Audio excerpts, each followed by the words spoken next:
You gotta watch this. I don't know who needs to hear this today, but according to the laws of aerodynamics, the bumblebee should not be able to fly. You see, its body is too large and its wingspan, well, it's too short.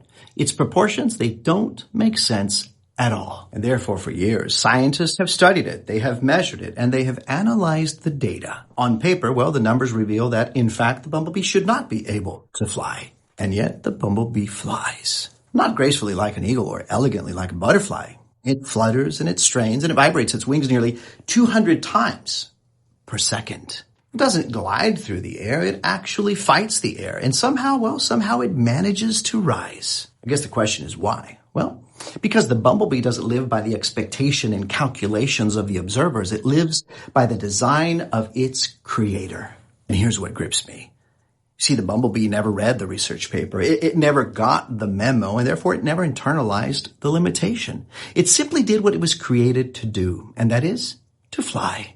And you know what that tells me? Well, that some of you have been living under someone else's data.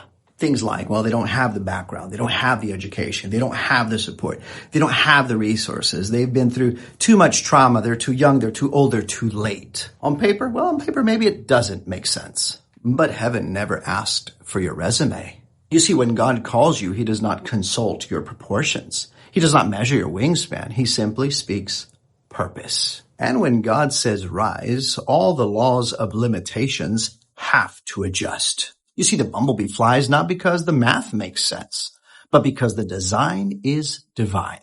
And maybe the reason that you still feel that stirring in your spirit, that pulls towards something higher, or that dream that refuses to die, maybe it's because you were not built to stay grounded. You were built to defy the odds, not because you are strong and not because you are qualified, but simply because God said so. And if he said it, no calculation can cancel it. No diagnosis can override it. No statistic can silence it. And yes, you may flutter, you may strain, and you may not look like the rest. But if the Creator breathed purpose into you, well then, rise. Because what God designs, well, he sustains. And what he calls upward will never be held down by human opinion.